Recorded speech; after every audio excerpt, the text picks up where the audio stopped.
Draft day. It's here, folks. We also have some audio to go over from Charles Lee during his introductory press conference alongside Vice President of Basketball Ops, Jeff Peterson. Busy day today on Locked On Hornets and this. With Snuffy Walden, You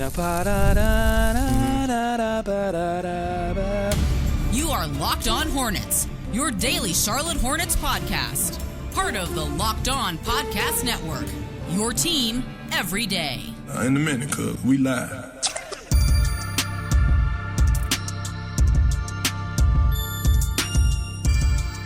It's Locked On Hornets, part of the Locked On Podcast Network. It's your team every day. Thanks for making us your first listen. We're free and available anywhere you get your podcast, and that includes YouTube. We have a lot to go through today. I will say, I think you're going to be on the same page as me. Very different draft day experience that we've gone through compared to other draft day experiences, with the anticipation being as low as it is, with us not exactly caring who they take all that much at 6.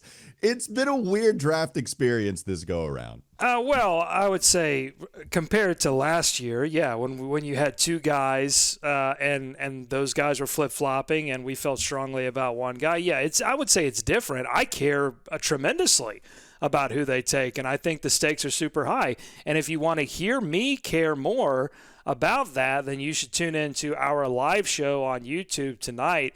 Starting at 7:30 p.m., I'm going to have David Walker. I'm going to have Nada. Walker's going to be covering the draft for WFNZ. On location where? Suffolk Punch, which, by the way, you guys can join us if you want to. You have to go to Hornets.com and RSVP, but we're going to be out there. I'll put out some Twitter info at Walker Mail if you want to check that out as well. But Suffolk Punch in South End area. And there's going to be so much draft content. Pull up Doug, Nada, David, all on the phone. Be at Suffolk Punch and just take all the draft content you can. Well, I think you should go to Suffolk Punch and take your phone and watch me on YouTube and just double dip, bring some noise-canceling headphones. But I just want you to forget everything that Walker just said. This is a huge draft. Yeah, that team, you didn't like that. Yeah, the stakes are the highest. Watch us tonight.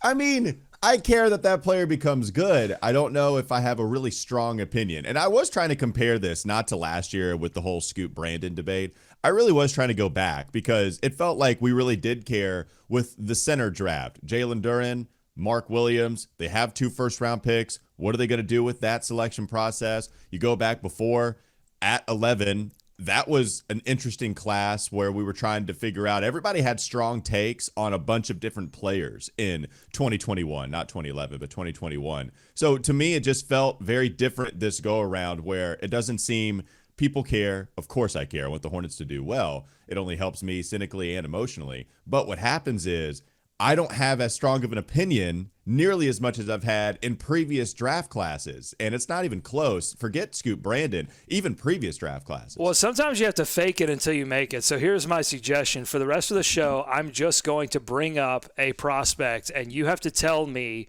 whether they are going to be a bust or whether they are going to be a superstar. There is no in-between. There is no role player. There is no had a little stretch. There is bust or there is superstar. Right now, Reed Shepherd. Man, he's going to be such a star. Have you seen these shooting numbers before? The rules of not a star. It's either bust or superstar. Superstar. Put the super in front of it. Oh, there you go. Boom. You heard it here, folks. Super duper, supernova, whatever kind of star. Dallas. Supernova. Whatever kind of going star. To the Knicks. Whatever kind of star you're talking about. That's what Reed Shepherd is going to be. The shooting numbers are bananas, and maybe he falls to the Hornets, although that's highly unlikely considering what we've seen so far. Let's get to the draft a little bit later. Okay. We'll give you that later. This is going to be a long process. show. I'm just going to warn everyone right now. We've got a lot to get to, and we're going to do a live show tonight, so we're going to do even more content. Just get ready. Do you think the show is going to be as long as my straw is? It's a very long straw. Why? That's like... It's the only one I could find this morning. That looks like a goof straw. That looks like a party straw that you would give someone as a goof. Mm-hmm. Yeah, I know. Yeah, the show's going to be as long as this. Tasty coffee. Let's get going. Charles Lee, press conference, introductory presser yesterday. Jeff Peterson alongside him. I'll go to you. I was there. And Charles Lee, first off, I was about to go to you, and then I pulled the rug out from under you. But Classic. Being at the being at the presser, I'll just go with vibes. Vibes are so good. Like I know it's different than Steve Clifford because the vibes weren't great. We were scrambling for a head coach. Kenny Atkinson told us no after telling us yes.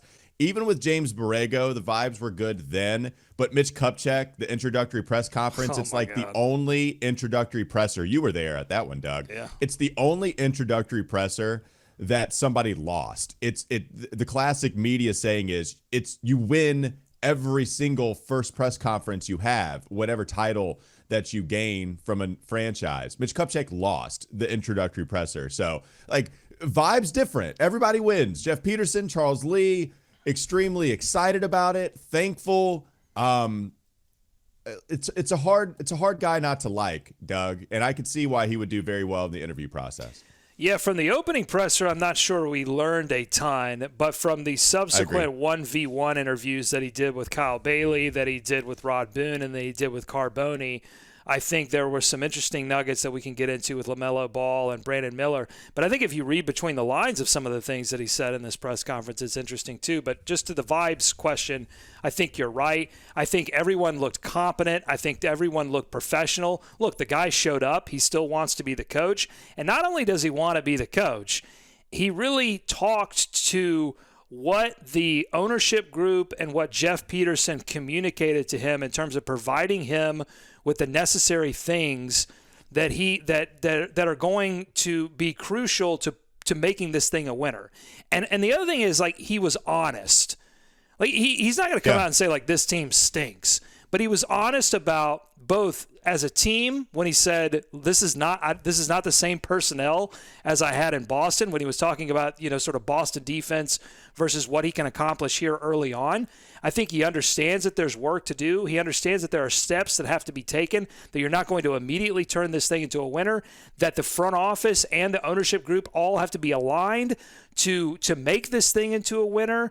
And he was honest about individual players, including LaMelo Ball, who he, you know, sort of not so subtly says he is going to challenge him to be better on the defensive end. Yeah. And so, you know, I love that honesty.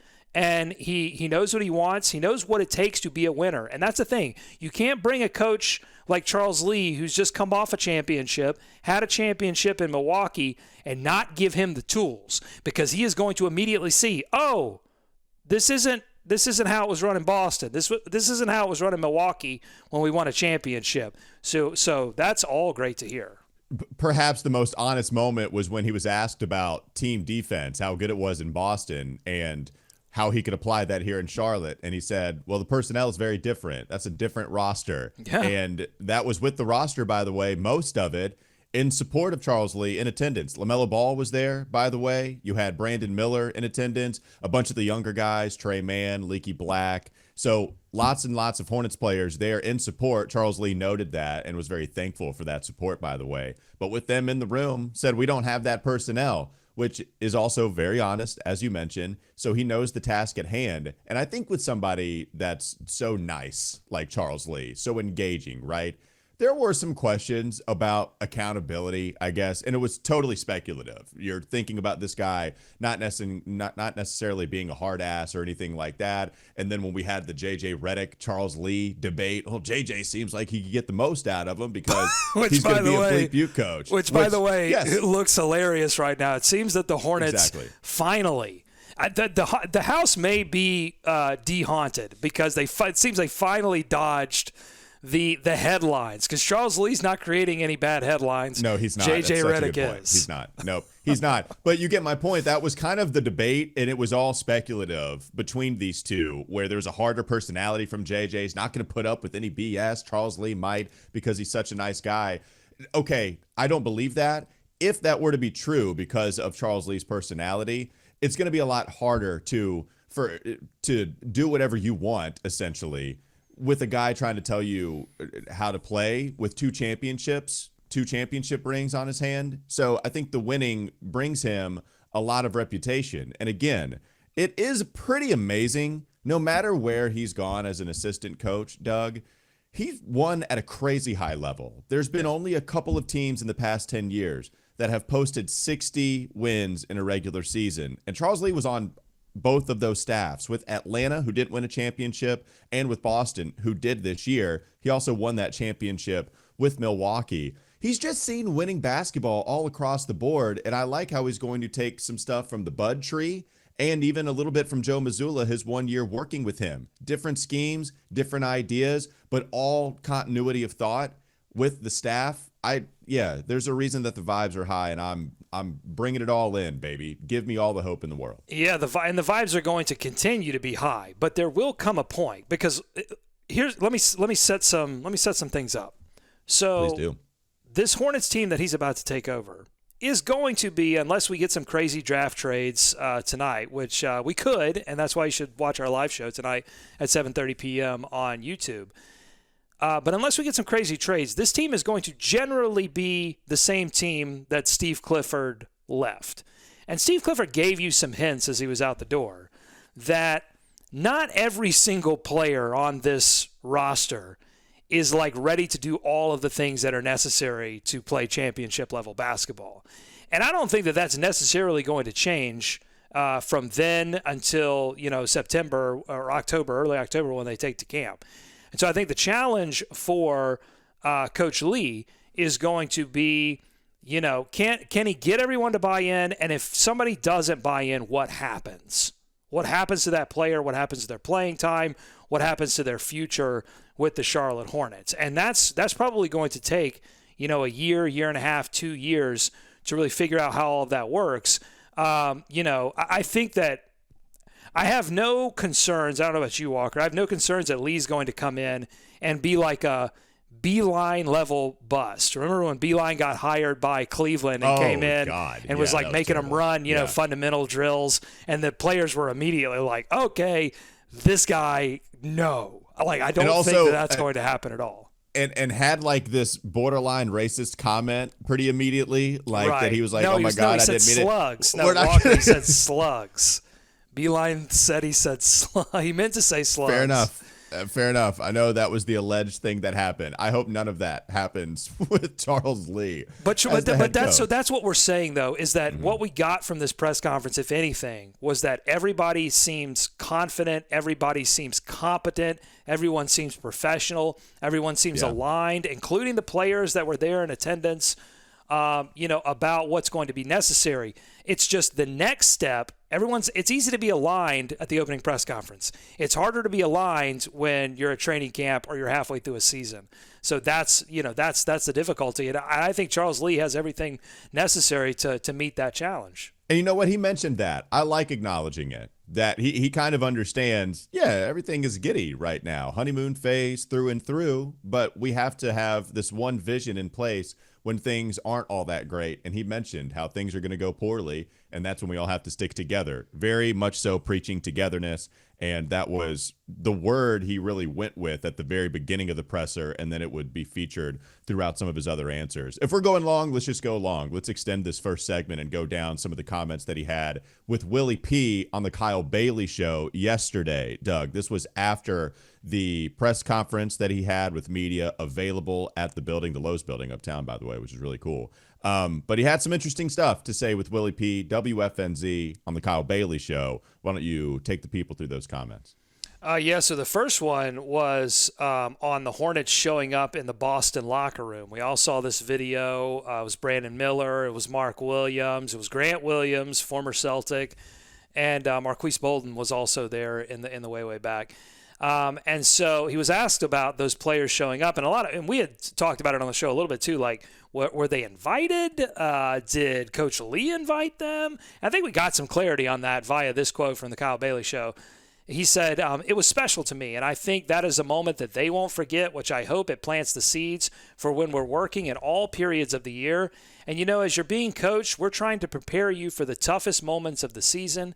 And as we continue to build this thing and have sustained success, I wanted them to have a feel for what the playoff intensity looks like, unquote. So that sounds like to me, Walker, that they were special guests of Charles Lee, and he wanted them to see, like, hey, this is what it looks like, boys. Makes all the sense. It's the bet I would have made. It's not like I thought Brandon Miller and or Mark Williams were crashing the party with Grant Williams. You would have to imagine, and we said this, Charles Lee knew about those guys in attendance at the locker room. He knew about their attendance because he was in contact with these guys throughout the title run. And that's something Charles Lee said. It was documented during the playoffs. Mark Spears talked about that on the Anscape website. So Charles Lee continued to discuss that. And it's something I would have bet on.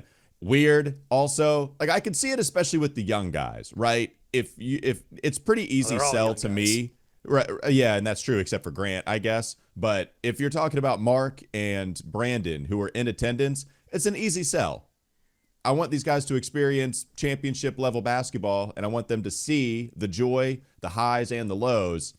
Easy enough for me to buy in on. Listen, I've watched a lot of Disney sports championship movies, and they all start the same way. And it's very similar to, the coach taking them somewhere special and saying, this is what it takes. So I love the move. I think you have some music in the background. What do you think is playing in the background here in slow motion as you do the panoramic view? It's definitely Snuffy Walden is the guy that does all of these. He did the West Wing theme. He does all of these big orchestral pieces. Yeah, it's West definitely Wing theme, so good. It's definitely a Snuffy Walden.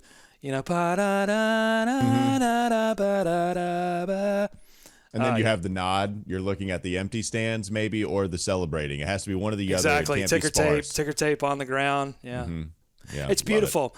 He also had a lot of things to say about individual players. I think we should get to that in the next segment. That's what we'll do. Coming up next, Locked On Hornets. Don't go to sleep on the Hornets just yet. LaMelo Ball, Brandon Miller, Mark Williams have comments from Charles Lee on all of the players you would consider a part of your foundation. Plus, yes, of course, we're going to get to some draft talk still, all today on Locked On Hornets.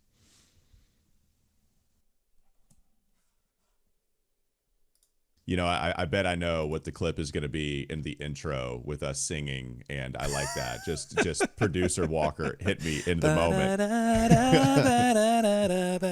I wonder if eBay Motors would appreciate that if that was going on in the background. I'm not going to deny it. I'll tell you that. By the way, this episode is brought to you by eBay Motors. Passion, drive, and patience, the formula for winning championships, is also what keeps your ride or die alive. eBay Motors has everything you need to maintain your vehicle and level it up to peak performance. Superchargers, roof racks, exhaust kits, LED headlights, and more. Whether you're into speed, power, or style, eBay Motors has you covered. With over 122 million parts for your number one ride or die, you'll always find exactly what you're looking for. And with eBay Guaranteed Fit, your part is guaranteed to fit your ride every time, or you get your money back. Because with eBay Motors, you're burning rubber, not cash. With all the parts you need at the prices you want, it's easy to make your car the MVP and bring home huge wins. Keep your ride or die alive at ebaymotors.com. Eligible items only. Exclusions apply. eBay Guaranteed Fit. Only available to U.S. customers. More Locked On Hornets ahead. How dainty do I look? Like, is there any way for a man to look cool drinking out of a straw, or is there just no way? Let's see. Let's test it. Yep. You don't look cool. Sorry. I looked at the camera. You tried really hard, and I think that's what's important. It is. All right, I'm sorry. Let's move on. Charles Lee looks like a cool guy. Jeff Peterson is a cool dude, man. Like that's the one that just kind of oozes cool. You're like, oh, I want to hire this guy to a pretty important position. Here, the job is yours. And then eventually he said the same thing to Charles Lee. We'll see what both of those guys are able to do with the foundation. Let's start with, you want to start with LaMelo? What player do you want to talk about first? Yeah, he had some things to say about LaMelo. He definitely wanted people to know that he thinks LaMelo is a very good player, a dynamic player, somebody that can play on both ends, that he's going to, put pressure on to play at the defensive end of the floor. I thought what was interesting too, Walker, and I don't know if this caught your ear, but one of the very first things that he said at the opening press conference was that, when he was discussing what it takes to achieve that sort of championship level that he's experienced in Boston and Milwaukee, he was talking about, it takes buy-in from the front office, it takes buy-in from the coaching staff, it takes work, preparation, it takes players doing everything they can to remain healthy. Mm-hmm. I mean, he says it's explicit, Yes. It's he didn't attach that to LaMelo Ball, but I think, that's a player you immediately think of because he has spent so much time being hurt. I think he mentioned that several times. Players got to stay healthy. Players have to buy in on the defensive end of the floor. I think both of those things apply to LaMelo Ball. And so Jeff Peterson did what he could, I guess, in getting rid of Joe Sharp. And I don't know if that's Schlotkin, as we combine both the owners for ease. You have Schlotkin and Jeff Peterson making that call, getting rid of the head athletic trainer. It's about the best you could do, I guess. Just refresh a training staff that had been a part of so many injuries, whether it was their fault or not. So now you're moving on, and it is up to the players to stay as healthy as they can. And a lot of times it's just bad luck. So I don't know. It's just you want them to remain as healthy as possible, do everything they can to stay healthy. The other thing Charles said, pretty easy, right? LaMelo is going to set the pace. Charles Lee wants to get up and down the floor very quickly. That's what they did in Boston, too. They were excellent in transition. And while it might be true, Doug, that the roster is very different in Boston than it is here in Charlotte, this is still a group that can run pretty quickly and get up and down the floor. LaMelo is a one-man fast break. You put him on the floor, you already have an opportunity for transition, because when he's on the floor, we can go back to all the fun highlights of him throwing full court passes just on a damn dime. Beautiful bullseye passes that were ridiculous. And the defense doesn't get set. They don't even realize they're in transition. Oh, hell. LaMelo? Okay, yeah, I forgot. I have to get back immediately. Now you have somebody in Brandon Miller, who I also really like in transition. If you run some smaller ball, Grant Williams out there, I know he's not exactly the fleetest of foot, but even still, like, you have the trail man with Grant Williams. You could get back to the three-point line, and Grant can knock that down. Yeah, it makes more sense. Any team that LaMelo is going to be on and handle primary ball handling responsibilities, then that team is going to be a squad you want to finish towards the top in transition. And Charles Lee recognized that seemingly. You know, I think what's exciting is that typically you get concerned about a young player, particularly one that you just signed to a max contract, having to adjust to so many different coaches and coaching styles. I think what's exciting is that Lee, I think, is going to be a little bit of an extension of Steve Clifford, but also that he didn't play a lot for Steve Clifford. So it's not even going to be, I think he can just start his career all over again with Charles Lee. Here's what Lee said, by the way, to Rod Boone of The Observer on the injury front. He said, and so on the court, though, I think he's just doing all that he possibly can do to make sure that he's more available this year, a little bit healthier. Injuries are going to happen, but if you can do a lot of work on the front end, hopefully you can create some luck where you avoid one or two of these little minor nagging injuries. And then outside of that, I think just offensively, he's going to be a big component of our ability to play fast, which is what you were talking about there. But I love the honesty, both on the defensive front and on the injury front. I don't think we got a ton of that as much as I thought we were from Steve Clifford. And I wonder if that was, hey, Steve, we haven't signed this guy to a max contract yet. So I think there was, if I'm being honest, I think there was a little bit of eggshell walking with Steve Clifford and LaMelo as he was trying to build a relationship with LaMelo, but also the team was trying to get the deal done and sign him to the max contract. And it also hadn't gotten this bad yet. So you have that too. But all that's over now. It seems like Lee is not, and Lee, I think Lee did a good job. And this is what you have to do as a new coach, I think, is like, you should be honest about what needs to change without putting someone on blast in the media or coming in like, I'm the big bad coach and I know what to do and you don't know what to do. He didn't do any of that. I think he walked the line perfectly. Here he was on Brandon Miller as we move on to another foundation player. He was speaking about Brandon Miller with Willie P on the Kyle Bailey show. He said, quote, I think that the conversations that we've had so far, just how are you going to continue to be a dominant two-way player? It's not always about offense there. There are other ways to impact winning. And so consistently, just being on him about playing both sides of the ball and being a leader for us as we go here. So not putting too much on his plate. Again, he's another guy that just being young, I think the reps are going to help him. End quote. What'd you take away there? The honesty, the pushing the young players, the setting the agenda early. And I don't think he's not telling Willie P that, and he hasn't told Brandon Miller that already. Like, all of these guys know what the expectations are going to be when we hit training camp, and I think that's so important for that communication to be outlined very early on. I think also something interesting he said, I believe this was to Rod Boone in their one-on-one, is that Brandon Miller is going to have to quickly transition from becoming a guy on the scouting report to the guy on the scouting report. And, I don't know, Walker. I think there can only be one the guy on the scouting report. And you've got Coach Lee saying that Brandon Miller is going to be the guy, and I don't know that you would have a ton of fans after last season disagreeing with him. The thing is, he comes from Boston where there were multiple the guys, and it's what made them so great. So with Charles Lee, I actually think that having 2 or 3 the guys is still on the table coming from that franchise. And speaking of another player that maybe it's a little more polarizing, but most people would put in the foundation, it's Mark Williams. He was actually asked about this at the press conference, and he said about Mark Williams, he wants Dominate the Paint to be Mark's middle name, which I laughed at in real time, by the way. Well, that's going to be difficult if he has to fill out medical forms, the census, that's going to be, they're going to have extra boxes for him if that's going to be his middle name. The Boston connections with some of the stuff that we're talking about is interesting to me because he also brought up the best game of Mark's season. It's something Steve Clifford brought up a couple of times when mentioning Mark. It's the fact that Mark did dominate Boston. I mean, Doug, that game, he really was excellent. The effort was crazy, going out to the perimeter to go get rebounds. He was protecting the rim. That was the best game that we have seen from Mark's career. And while Boston is a team that's still a little bit smaller. I don't even know if Porzingis played that game. I think he was healthier at that time, but even still, he's on the perimeter. He did exactly what he was supposed to do and even more. He looked like an all-star type of guy in that performance. Yeah. So I'm hoping, speaking of consistently being on Brandon Miller, same thing for Mark. And those 2 guys, Doug, those are the guys that were there in Boston to see the championship run. They were there in the locker room to see the championship celebration. Remember when James Borrego kind of attached himself at the hip with Malik Monk, and then eventually it didn't hitched work out? his wagon, weirdly. Yeah, he did.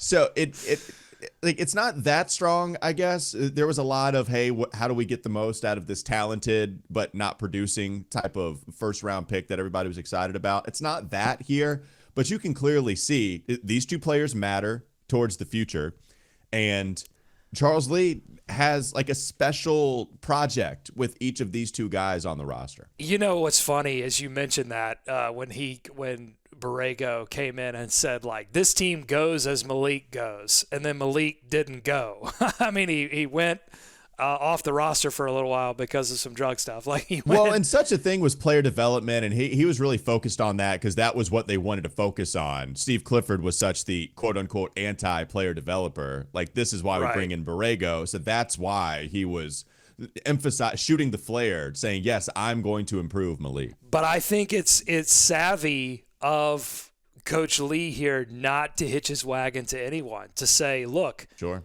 you're going to have to come in and everybody's going to have to do the same kind of work. And I think there has to be the follow-up to that is going to be, if you're not willing to do that, then what happens? Mm-hmm. And I think there is some credibility, again, that comes along with Lee coming from Boston and Milwaukee that's going to allow him to do that in certain ways that I don't think Clifford Clifford was on some big-time rosters, but they were sort of before all these young players were even, crawling around the floor.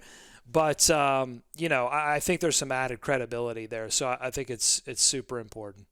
Any other finishing Charles Lee thoughts before we focus on the draft on the other side? I just heard some great words. I heard creative. I heard the word creative, which I love. I want more creativity. I want more youth, not just on this roster, but I want it through the coaching staff. We've seen that with some of the hires, but he said he wants his coaching staff to be creative. He's inviting those differing ideas about how things are going to get done. I think that provides a healthy environment. And I'll tell you, the one word I keep coming back to is just honesty. Like, there was honesty, again, without putting folks on blast. It was savvy honesty. It was professional honesty. It wasn't making headlines like they were doing in L.A. with Redick. It was the anti-JJ presser. It was the anti-Mazzulla presser. Remember, he comes from this Mazzulla staff, but all reports are that Lee was kind of the foil to Mazzulla, and that Mazzulla was sort of the oddball. And I mean, if you've watched ESPN and heard some of his press conferences, like he's an oddball. And Lee was the organizer. He was the sort of foil to that. And I think that's what the Hornets need after so many consecutive off seasons of dysfunction and of not competent functioning of an organization. Like, they need somebody to just come in and say, all right, we're going to get back to basics here. We're going to figure this thing out. And that's the vibe that I got from both, as you were saying, Peterson, who seemed like, hey, this guy knows what he's doing, right? I mean, I think that is the benefit of hiring younger people, is that like they seem to be on the front foot. And that's the vibe that I got. Peterson also, you don't think about it, but Peterson 4 years younger than Charles Lee, which is maybe that's weird. I know it happens. I know. It's just still kind of weird to me to think about that. He was asked by Scott Fowler, this was Charles Lee, asked by Scott Fowler what if he had a promise that he wanted to promise fans. And the only thing that he would promise is that this team will be competitive. Yeah. And they will be together. So that's, I got some FanDuel over-unders I got to hit. Do you think that's 30 or 35 wins or what? We're not good at Bet the Buzz. What does competitive and together get you? Does that get you 30s, get you 35? We can't bet the Buzz on this. All right, let's talk about the draft. Coming up next on the Locked On Hornets podcast. Don't go to sleep on the Hornets just yet. Who are they going to take at 6? What's the likelihood that they trade down? Haven't talked about that possibility as much, but it seems like maybe even a probability if Donovan Clingan is there at 6. Who knows? We'll talk about the scenarios coming up next.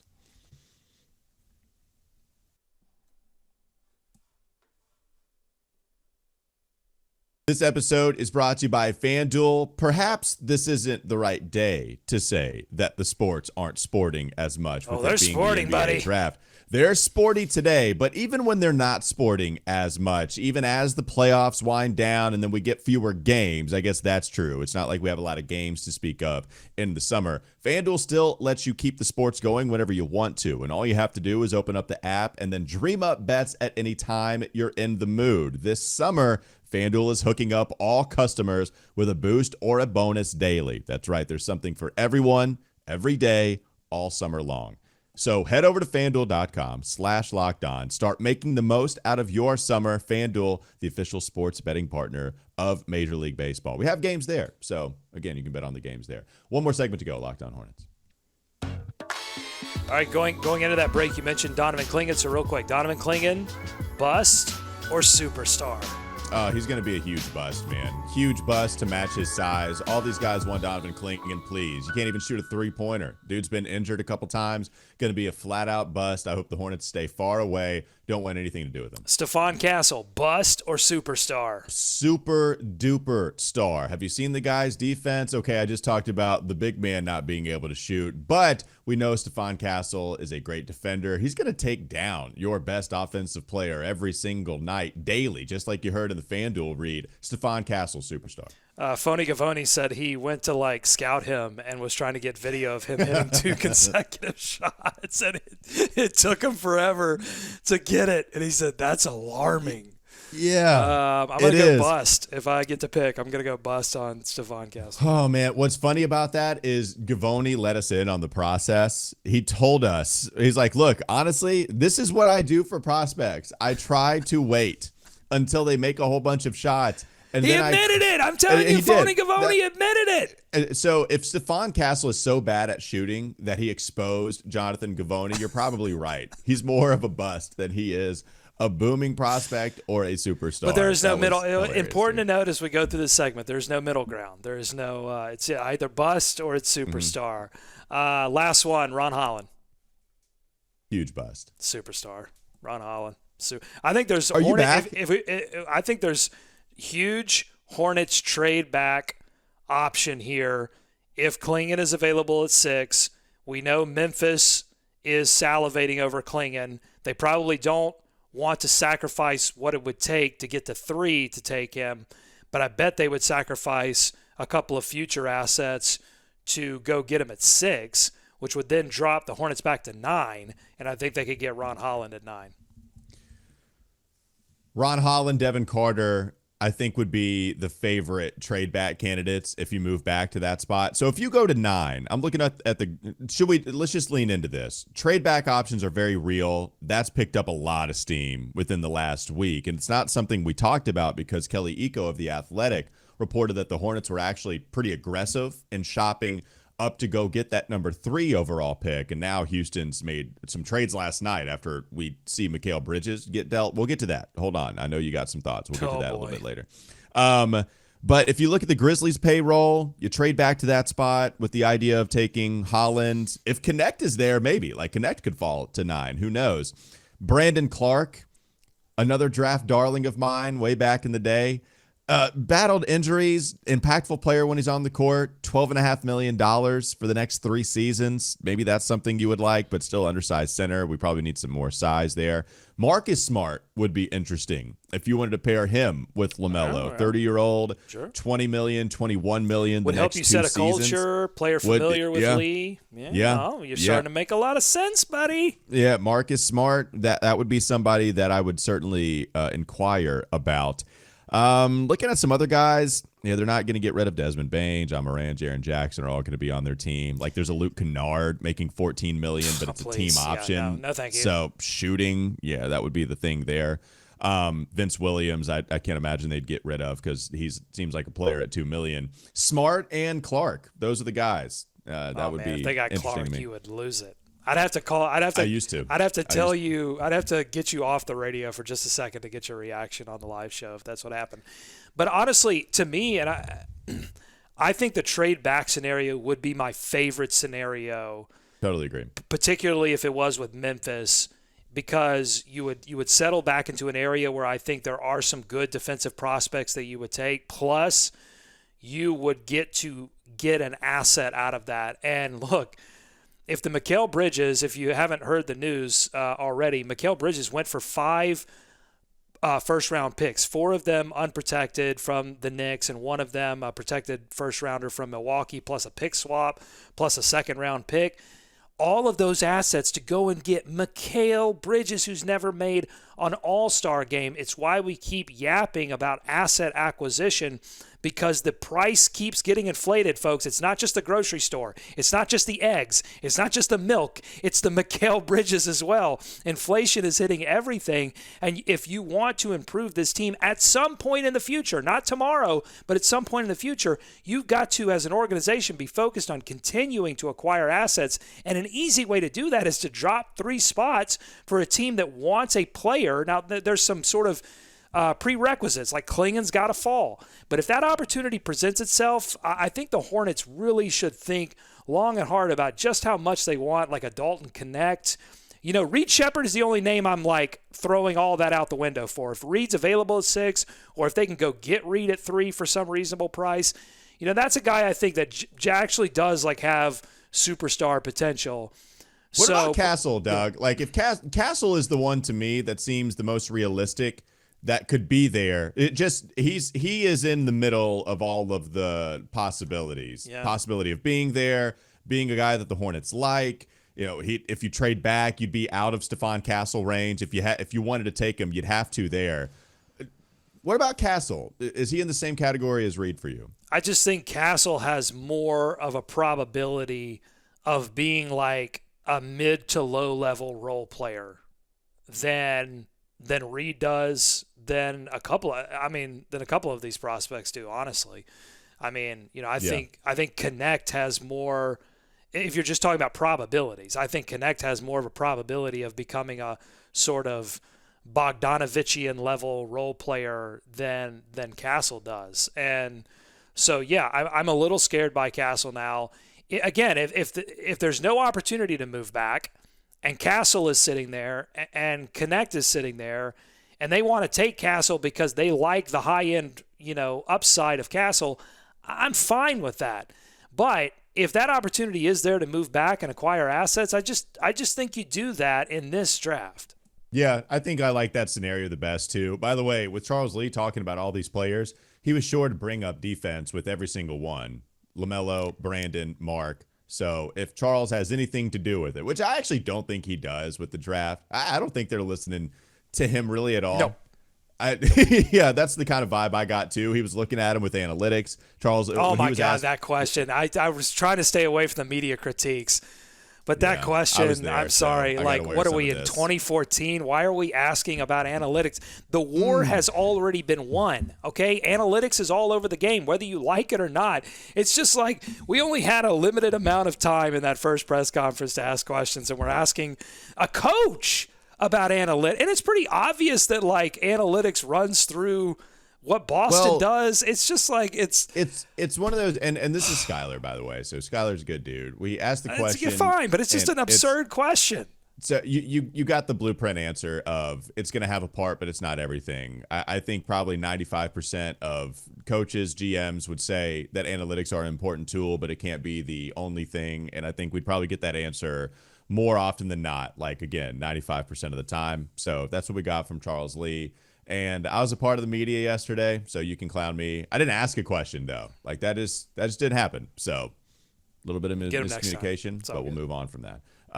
We can go to some more scenarios here. Reed Shepherd, Dalton Connect, Stephon Castle. Those would be the guys in play at 6. If you move back, I'm with you. Ron Holland, Devin Carter, even still Dalton Connect. I think he's in both ranges if that was the case. So I like any of those options. I don't know what the make me angry scenario is. Like, I don't know what I'm going to do when I'm providing initial analysis tonight on WFNZ, Locked On Hornets tomorrow, calling back in. Like, I don't know if I have like this crazy angry scenario, but it seems like you have 2 for me here, Doug. I've got 2. 2 scenarios will make me angry. One, if they trade back and take Dillingham, or God forbid they take Dillingham at 6.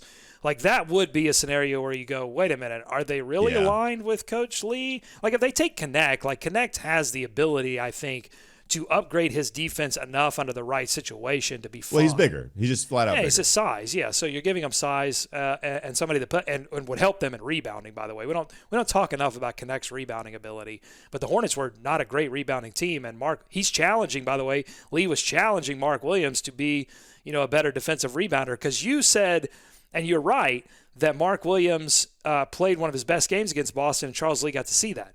I'm pretty sure that Charles Lee also got to see Mark Williams very early in his career getting pushed around by Boston and some of their bigger reserves. And so I think he's very aware that, like, bigger teams pose a problem for Mark.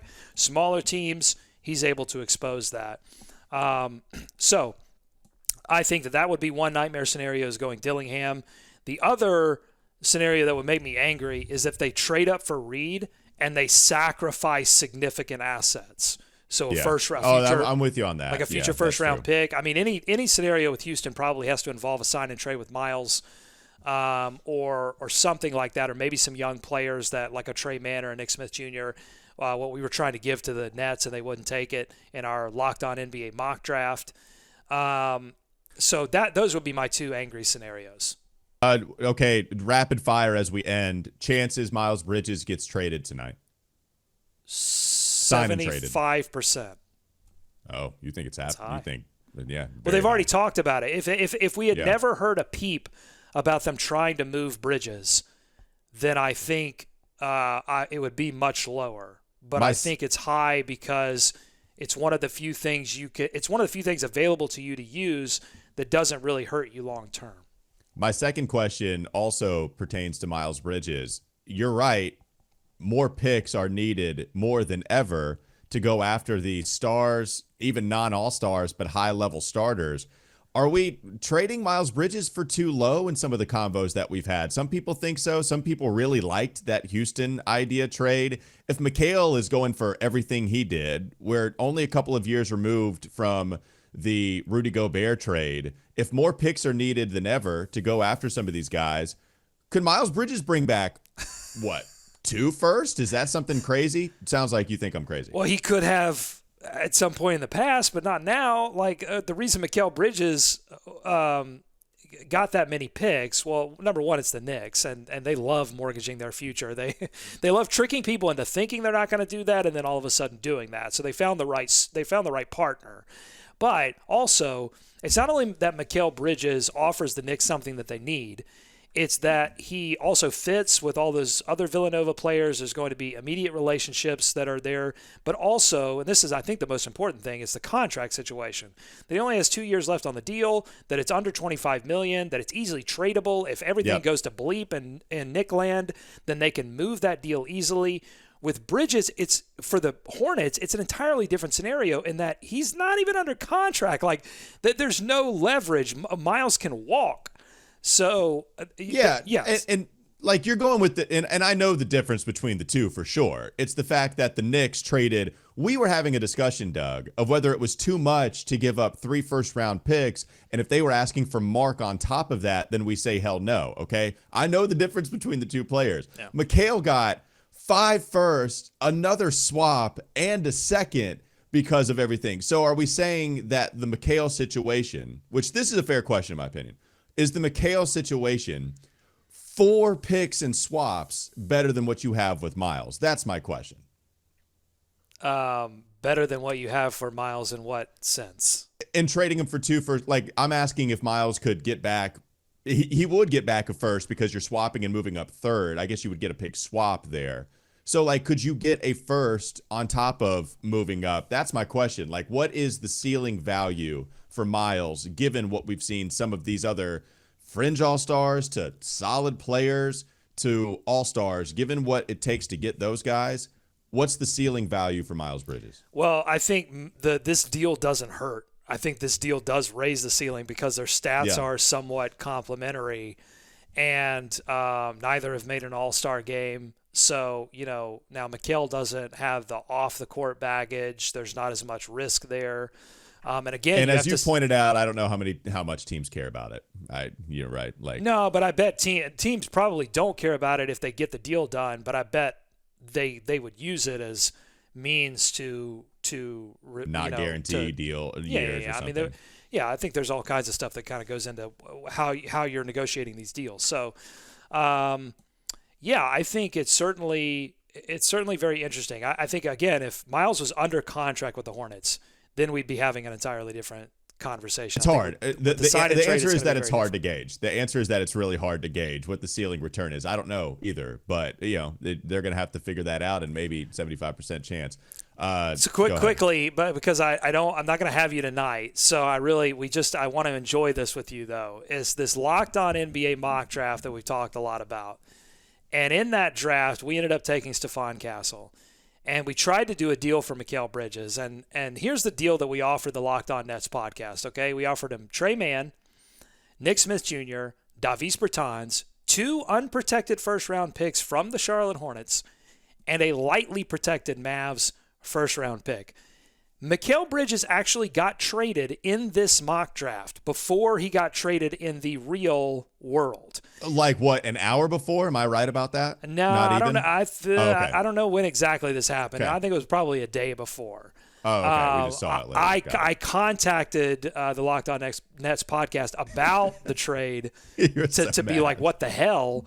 About an hour, really minutes before the deal got done for the Knicks.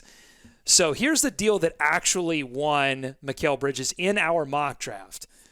Let me remind you first that in the real world, he went for 4 unprotected first-round picks, a protected first, and a pick swap. We offered 3 picks. The deal that got him to the Pacers was Bruce Brown, Ochai Agbaji, an unprotected first, and a 2030 pick swap. We offered him clearly more. Unbelievable. I've never been more outraged at an ultimate mock draft than I was at that deal falling through. You're going to be ultimately Dougie Ainge when you go to Sam Amico and say, we had a better deal on the table and they decided not to take it. This is how this happens. Well, I'll tell you, the actual deal that got him to New York was an actual Godfather deal. Okay, Danny? That's an actual Godfather deal. That was nowhere near what you were offering the Hornets for the Frank Kaminsky pick. Let me just say that. Number 2, in relative to what he actually went for in the mock draft, our deal was a Godfather deal. And it made me think this has to happen in the real NBA, where a team, particularly in the draft where things are time compressed, and opportunities come and then they go very quickly. There has to be, if you talk to executives off the record,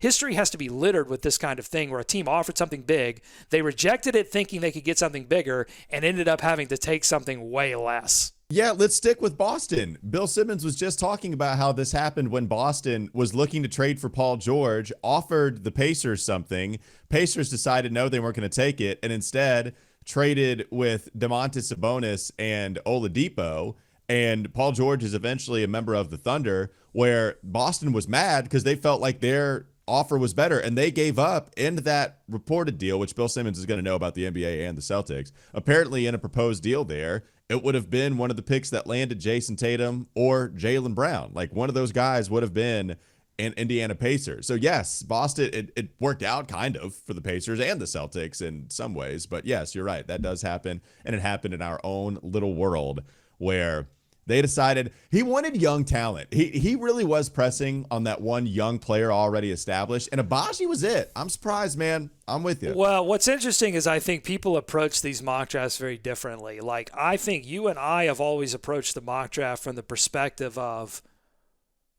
there's a little bit of what we would want the franchise to do, but we also take into account what our franchise is actually thinking.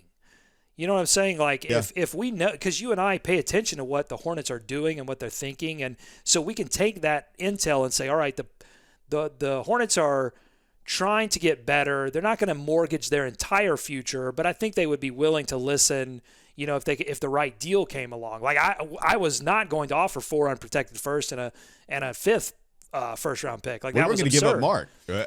The level was we really did go max value with what we talked about. That was and it. I think a lot of people go into this thing thinking, well, no, what would I do? And so I just think there was a wrong read because the Nets. And I never bought the whole, like, Nets want to stick with Mikal, but I knew they were going to rebuild. Well, the thing is, I kind of do buy it, but that's the classic. That's the classic, okay? Okay, yeah. It's the Knicks offering everything. Yeah. It's here. Take everything we have. I'm only allowed to give you 4 first-round picks because of the Stepien rule. Here's another one because we have it from Milwaukee. Just take it. We don't want it. Just take it. It's unbelievable. I can't believe, too. I don't know if you've been listening to some of the national media coverage of this. It's absurd. People are protecting the New York Knicks in this situation. They'll blast them later when it doesn't work out. But there's so much protection of them giving 5 first-round picks to a player that has never made an all-star game. It is absolutely bleeping absurd. It's a lot. I do. If the Hornets had done this, by the way, if the Hornets had given 4 unprotected first and a protected first for Mikal Bridges, they would be getting summarily laughed at. It's just absurd. And different situations, but I hear you. I need to know what he said in response because you reached out in anger about the accepted trade. Nothing. Shame-filled. He crawled into a hole. He hasn't said anything to me on the chat. Oh, Doug. It's absurd. I mean, you're a jerk. I'm full of outrage, and it's going to continue on the live show tonight at 7:30 p.m. There will be no Snuffy Walden theme tonight. It's going to be hardcore metal, death metal, rage, unless they draft Reed or unless they move back and get Holland and acquire some assets. Any other scenario, I'm going death metal. My prediction is Stefan Castle is a Charlotte Hornet tonight. What's yours? No, I think Castle's going top 5. I think Dalton Connect is a Hornet tonight. I think that's the most likely, but I would say second most likely is they trade back, like we said. I don't know if it's for Ron Holland or whoever they're although they did. I think we recently found out that they had Ron Holland in for a workout. They did. I'm not sure about Devin Carter, but I know for sure Ron Holland came in for a workout. So keep an eye on it. And I like the Marcus Smart thing. I know people have very polarized opinions about that guy. But, I mean, just in terms of a veteran who's going to come in and give you an attitude, a little bit like Grant Williams kind of comes in and starts to say some stuff. I mean, I like it. Yeah, we're just going to get all the Celtics. Get all the fake tough guys. Let's go.